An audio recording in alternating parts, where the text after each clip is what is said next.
एक आलसी लड़के की कहानी। एक बहुत ही भोला भाला सा आलसी लड़का था। वो काम नहीं करना चाहता था, बस खाना खाता, घूमता और सोते रहता था।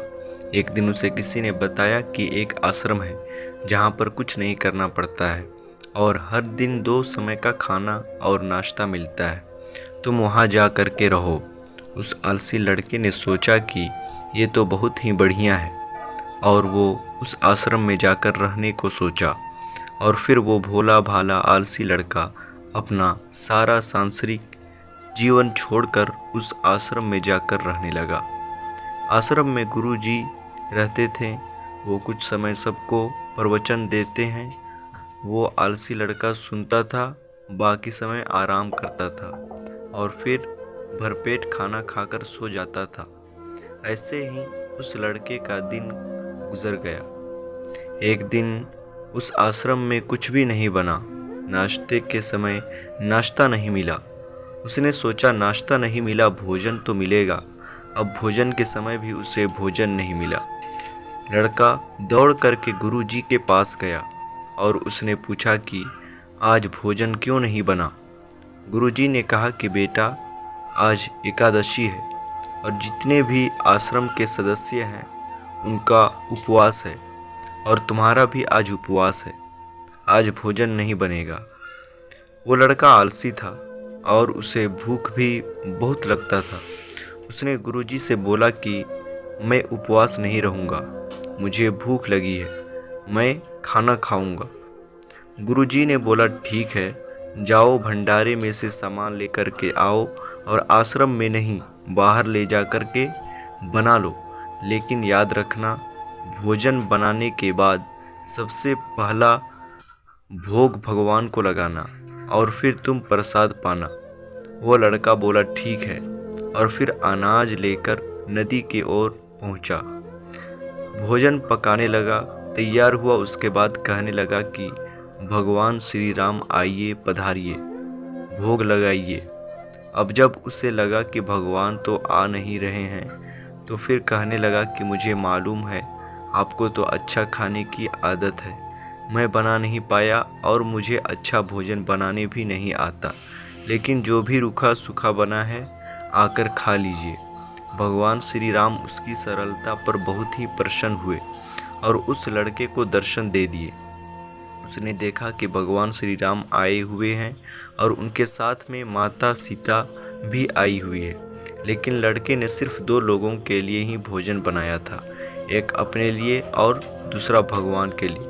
और अब क्योंकि भगवान के साथ माता सीता भी आई हुई थी, तो उसने उस भोजन को माता सीता और भगवान के सामने ग्रहण करने के लिए रख दिया। भगवान श्री राम और माता सीता ने भोजन किया और उसके बाद जब वो जाने लगे तो यह भोला सा आलसी सा लड़का बोला कि प्रभु आप आए, दर्शन दिए, बहुत अच्छा लगा। मुझे खाने को कुछ नहीं मिला, लेकिन कोई बात नहीं। लेकिन आपसे एक विनती है कि अगली बार जब आप आएंगे तो कितने लोग आएंगे ये बता दीजिए, ताकि मैं उतने लोगों के लिए भोजन बनाकर रखा रहूं। भगवान श्री राम मन ही मन मुस्कुराए और फिर अंतर ध्यान हो गए। लड़का आश्रम गया, दिन बीतता गया और फिर एकादशी का दिन आया और इस बार उसने 3-4 लोगों के लिए अनाज लेकर के खाना बनाने के लिए नदी के किनारे पहुंचा और उसने बड़े प्रसन्नता से भोजन बनाया और इंतज़ार करने लगा कि प्रभु आइए और भोग लगाइए। इस बार लड़का देखता है कि भगवान श्री राम पूरा राम दरबार लेकर के आए हैं, जैसे माता सीता, लक्ष्मण, भरत, हनुमान जी और सभी लोग आए हैं। लड़के ने 3-4 लोगों का भोजन बनाया था और इस बार भी भोजन कम पड़ गया। लड़के ने निराश होकर भोजन को प्रभु के आगे रख दिया। उन्होंने भोजन किया और फिर चले गए और इस बार भी लड़का फिर से भूखा रह गया। अब लड़का फिर आश्रम गया, दिन बीतता गया और फिर एकादशी का दिन आया और इस बार गुरुजी से कहने लगा कि गुरुजी मुझे इस बार थोड़ा ज़्यादा अनाज चाहिए। गुरुजी सोचने लगे कि यह इतना सारा अनाज का करता क्या है, कहीं इसे बेचता तो नहीं है। फिर उन्होंने कहा ठीक है, भूख से परेशान रहता है। लड़के ने कहा कि नहीं गुरुजी, मैं भूख से परेशान नहीं रहता हूँ। प्रभु के साथ बहुत लोग आते हैं, उनको भी तो भोजन करना पड़ता है। गुरुजी को लगा कि लड़का पागल हो गया है, लेकिन गुरुजी ने सोचा कि चलो एक बार चलकर देखते हैं कि लड़का इस अनाज का करता क्या है। वो भोला सा लड़का अनाज लेकर के नदी के किनारे पहुंचा और इस बार भोजन बनाया नहीं।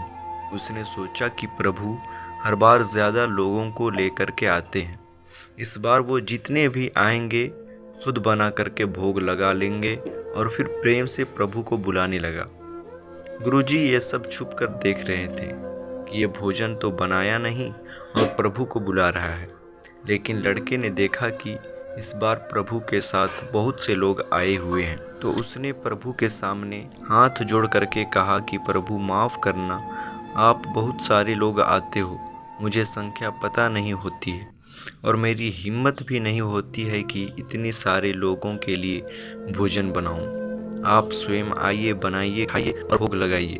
प्रभु मुस्कुराते हैं और अपने साथ आए सभी लोगों के साथ मिल कर के भोजन बनाते हैं। गुरुजी ये सब छुप करके देखते हैं और फिर लड़के के पास आ कर के कहते हैं कि तुम ये कर क्या रहे हो। लड़का कहता है कि गुरुजी आपको दिख नहीं रहा है कि भगवान श्री राम पधार चुके हैं, माँ सीता आई हुई है, हनुमान जी आए हैं और भी सभी लोग आए हुए हैं, भोजन बन रहा है।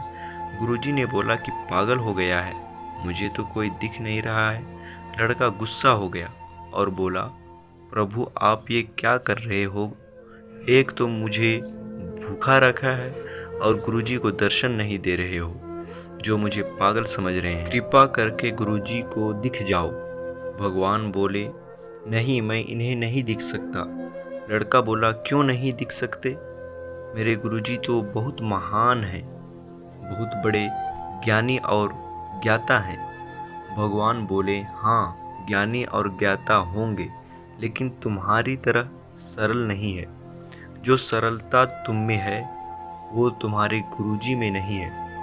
लड़के ने ये बात गुरुजी से कह दी कि भगवान श्री राम कह रहे हैं कि आप में सरलता नहीं है, आप मेरी तरह सरल नहीं हैं, इसलिए आपको नहीं दिख सकते। गुरुजी की आंखें नम हो गई और रोने लगे और बोले कि बिल्कुल सही कहा, मेरे अंदर तुम्हारे जितना सरलता नहीं है, और फिर माफ़ी मांगने लगे। फिर भगवान ने गुरुजी को भी दर्शन दिए। ये कहानी हमें सिखाती है कि जीवन में सरलता सबसे आवश्यक है। जितने सरल बने रहेंगे उतना जीवन में आगे बढ़ते चले जाएंगे।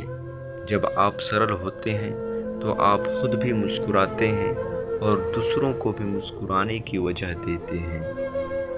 तो आपको इस कहानी से क्या शिक्षा मिला, कमेंट में ज़रूर बताएं।